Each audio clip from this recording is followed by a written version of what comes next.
खुलुमबाय बयनिसिमबो आंनि गोसो गोरबोनिफ्राय अननाय आरो सिबिनायखौ जासिबाय। इसोरनि आशीर्बादा नोंथांमोन साफ्रोमजोंबो लोगो लोगो थाफ्लायथों आरो बेनिफ्राय आंनि बे बर' बाइबेल प्रफेसि इउटुब चेनेलाव नोंथांमोन साफ्रोमखौबो आं बरायनानै लाबाय। दिनै आं मोनसे बिषयाव नोंथांमोनजों सावरायनो सानदों, जे बिषया जाहैबाय जिसुखौ मानो दाबिदनि फिसाज्ला होनना बुङो। गुबुननि फिसालाबोथ' होननो हायोमोन, सल'मननि मानो होना, बा जिसुनि बंस'नि सोमोन्दै आब्राहामनि फिसाबो होननो हायोमोन, मानोथो आफा आब्राहाम होनो। नाथाय जिसुआ दाबिदखौ मानो दाबिदनि जोलैनि होननानै बुङो। बबे बबे पदआव होननाय दं जोङो नायनि, गोबां पदआवनो दं, नाथाय जोङो मोनथाम रेफारेन्सआव नायगोन बाइबेल रेफारेन्सआव। बेनो जाहैबाय माथाइनि 15:22 पदआव। बि जायगायाव खामिनाय सासे खानानि हिन्जावा बिनियाव फैदों आरो बियो गाबज्रिनानै होनदों, ओ प्रभु दाबिदनि बिसा हौवा, आंखौ अनखांदो, आंनि फिसाजोआ बहुद हमजादों। बे हिन्जावा दाबिदनि फिसाज्ला बिदि होननानै गाबज्रिदों। बै समावहाय मारै दाबिदनि फिसाज्ला होननानै बियो गाबज्रिदों। नैबाव माथाइनि 20:30आवबो जों नायनि, बेयावबो बेबायदिनो बुंदों, सानै लामा जिङाव जनाय खानाफ्रा, बिसोरथ' खानाबावसो, जिसुखौ बारस'लांगोन होननानै खोनानानै गाबज्रिनानै होनदों, ओ प्रभु दाबिदनि बिसा हौवा, जोंखौ अनखांदो। बेयावबो दाबिदनि बिसा हौवा होननानै खाना मानसिफ्रानो बुंदों। अब्ला खाना मानसिफ्रानो दाबिदनि बिसा होननानै मुंख'बाय, जायफ्रानाखि मेगन नुयो बिसोरनि खोथाखौ दोनथ'बावदो। अब्ला खाना मानसियानो जुदि दाबिदनि बिसा हौवा होनबायब्ला बेयाव साननोलगिया बिसय दङ, निस्सय रहस्य दङ। दानिया मार्कुसनि 10:47 आरो 48खौ नायनि। बेयाव मा होनदों, बियो नासारारि जिसु फैदों होननानै खोनामारनो गाबज्रि गाबज्रि होनदों, दाबिदनि फिसाज्ला जिसु, आंखौ अनखांदो। अब्ला गोबां मानसिफ्रा बिखौ सिरि थाहोनो थाखाय रायदों, नाथाय बियो गोबारै गाबज्रिसिनदों, दाबिदनि फिसाज्ला, आंखौ अनखांदो। बेयावबो खाना मानसियानो बेयावबो दाबिदनि फिसाज्ला होननानै बुंदों।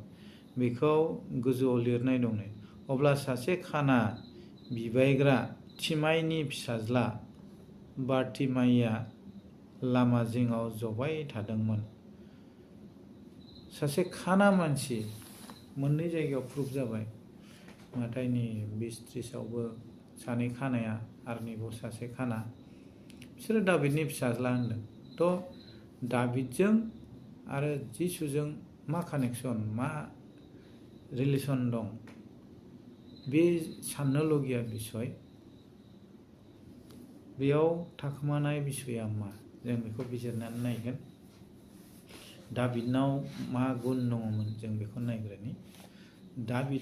दाबिदा जाहैबाय 1 सामुएल 17:49-50। बेयावहाय जोङो फरायनानै नायनि।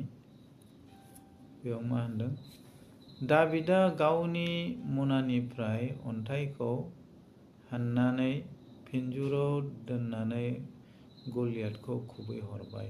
बे खुबैहरनाय अन्थाइया गलियाथनि खाफालाव नांहैदों आरो बियो हायाव खुग्लुबनानै गोग्लैदों।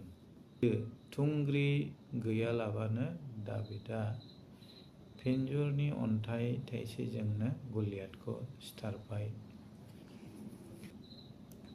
दाबिदा गलियाथखौ बुथारदों आरो बियो बाइबेलाव गलियाथनि हाइटआ बेसेबां बेखौ बाइबेलाव एक्जेक्टलि खिन्थायाखै, नाथाय माखासे स्कलारफोरनि मथेब्ला गलियाथनि हाइटआ 9.9 फुटमोन, माने 9 फुट 9 इंसि बेबायदि स्कलारफ्रा बुंदों।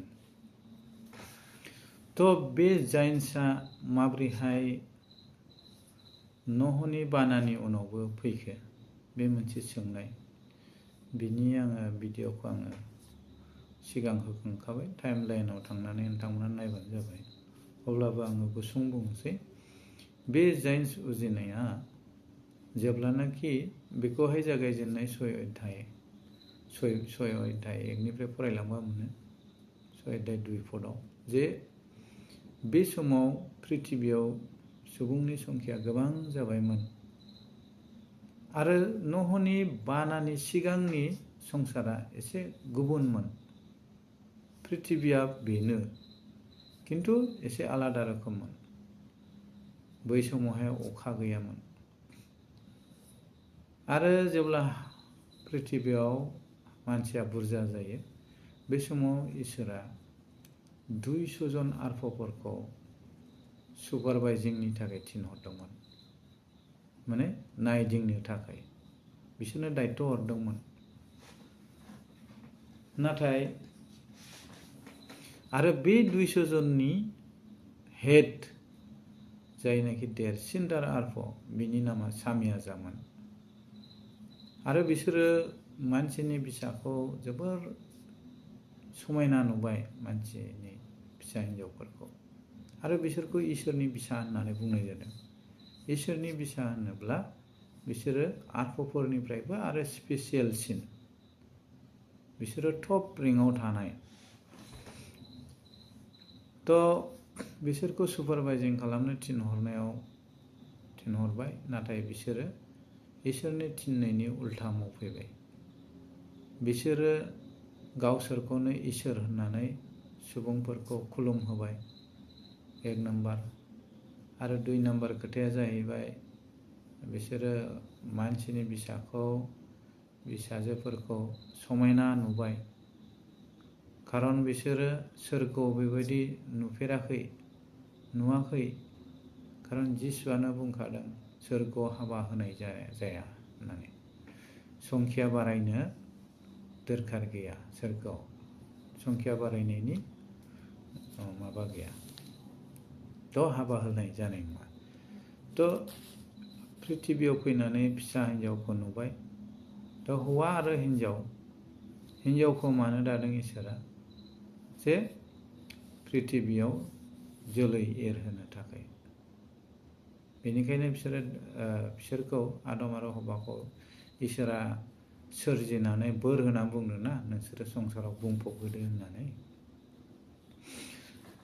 बिसोरो जायखौनो हामजादों बेखौनो हाबा खालामदों, आरो इलिगेलि हाबा खालामनायाबो इलिगेलि, बेसेबां जेरै गोसोबादि बिसोरो हाबा खालामदों।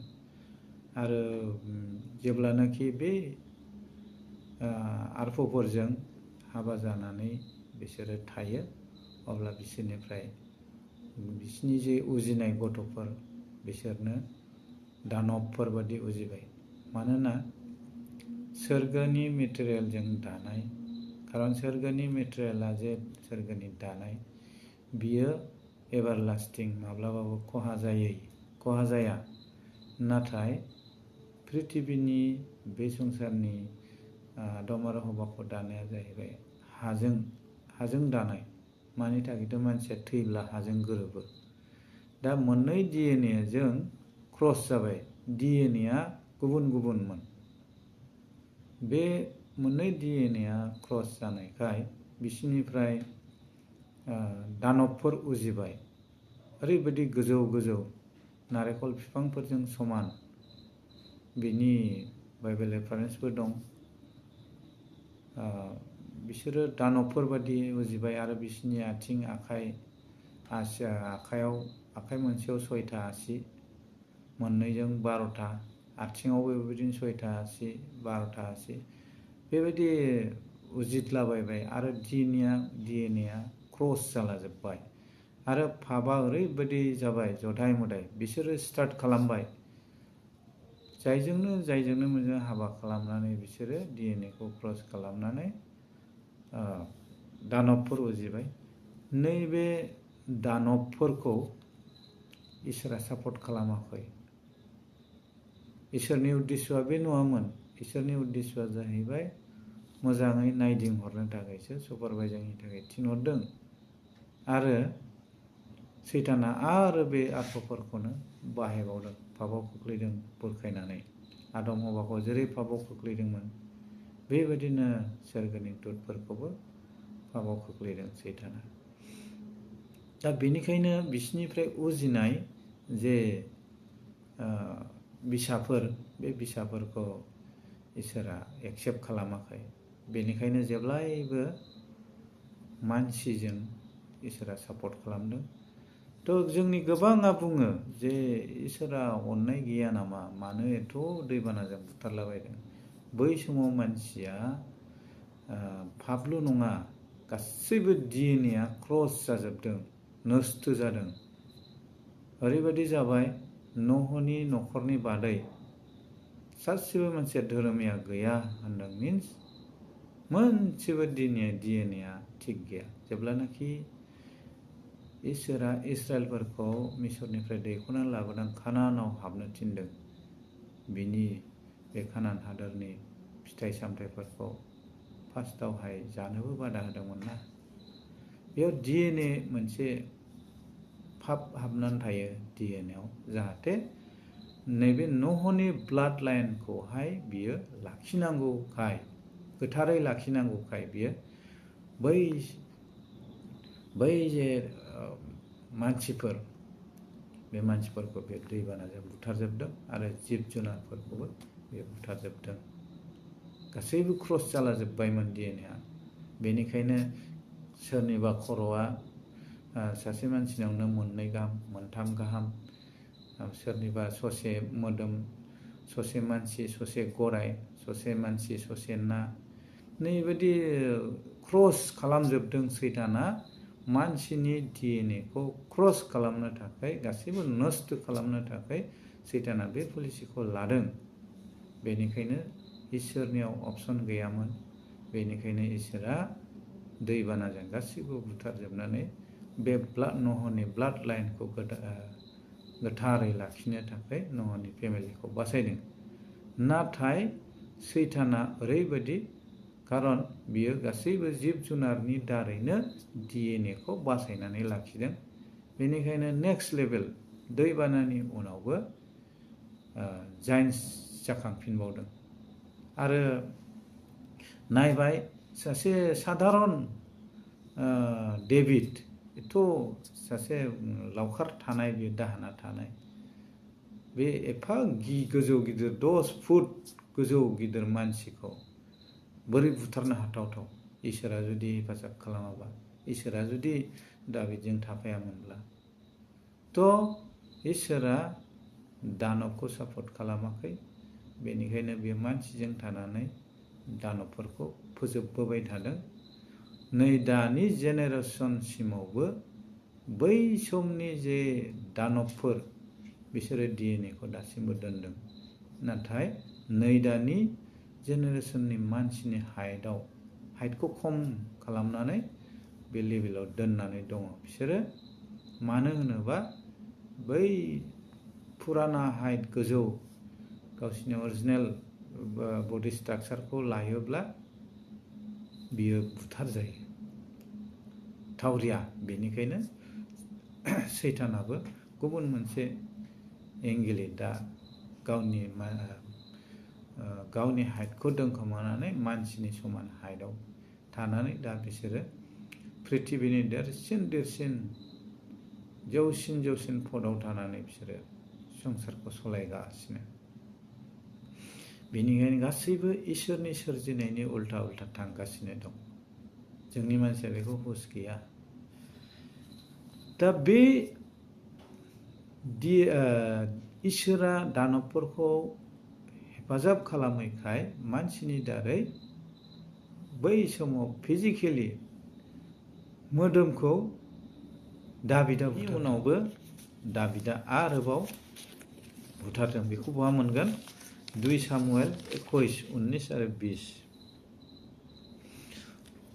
2 सामुएल 21 आरो 19आव दाभिदनि सासनाव आरो साब्रै जाइन्टसफोरखौ बुथारदों। गबआव फिलिस्टियारिफोरजों जेब्ला रोन नांनाय जाबावो अब्ला बेथलेहेमनिफ्राय फैनाय जेर'गिमनि बिसाज्ला इल्हाना गिटियारि गलियतखौ सिथारदों। बिनि जंआ हि दाग्रा माखु बादिमोन। जे जं गोलाव गोलाव जं थायो, जंजों एटाक खालामो, जि दाग्रा माखुजों समान गोलाव। जोंनि दानि माखुआ बेसे गोलाव मिथिखागौ, आरो गोदो गोदायनि माखुआ बेसे गोलाव। सियानो बेसेबांबा गिदिर नांगौ गोदोनि मानसिया, हाइटआनो मिनिमाम 7 फुट 6 फुटआनो थाखायोमोन। बेसे गिदिर गोजौ मानसिमोन। गादआव आरोबाव रोन नांनाय जाबावबाय। बेयाव सासे गोजौ गिथावथाव महरनि जराल मानसि दंमोन। बिहा आखाइ फारफायाव थाइद' थाइद' आरो आथिं थोंसेयाव थाइद' थाइद' गासै 24 आसिफोर दंमोन। आं दहाय बुंनाया इजराइलफोरजों हाजिगदावनायखाय बिखौ दाबिदनि बिदा शिमेइनि फिसाज्ला जनाथनआ सिथारदों। बिसोर साब्रैया रेफायम गादआव जोनोम जानाय मानसिफोरमोन। बिसोर गाद फोलेरनिमोन। बिसोरो दाबिद आरो बिनि मानसिफोरजों सिथारजोबजादों। दाबिद आरो बिनि मानसिफोरजों, दाबिदनि सान्थ्रिफोरजों सिथारजोबजादों बिसोर साब्रैया। अब्ला दाबिदा जाइन्टसफोरखौ सिथारदों। जे जाइन्टसफ्रा जेरावहायनाखि बिसोरो बै सोरगोनिफ्राय फैनाय इसोरनि बिसाफोर आरो मानसिनि बिसाजोफोर बेजों थानानै जे उजिनाय दानबफोर, बे दानब फोलेरखौ दाबिदा फोजोबदों मोदोमाव, देहायाव। दानिया बे दाबिदा मोदोमनि आरो फिजिकेलि जे दानबफोरखौ बुथारदों, बेनिखायनो दाबिदनि फोलेर होननानै जिसुखौ बुंनाय जादों। जिसुआ जाहैबाय आत्मिकखौ फोजोबस्रांग्रा। जिसुआ आत्मिकखौ फोजोबनो थाखाय बे संसाराव फैदों। माब्रै आत्मिक होनोब्ला, जिसुनि मुङैहाय जोङो गाज्रि जिउ, सैतान गासैखौबो होखारनो हायो। बेनो जाहैबाय आत्मिकखौ। बियो स्वयं गावनो फैनानै मानसिनि रुपाव सारिजानानै गावनो क्रुसाव बुलि होनानै थैनायजों बिनि मुङानो बेसेबांबो गिदिर जाबाय, आरो बिनि मुंजोंनो गासैखौबो होखारनो हायो।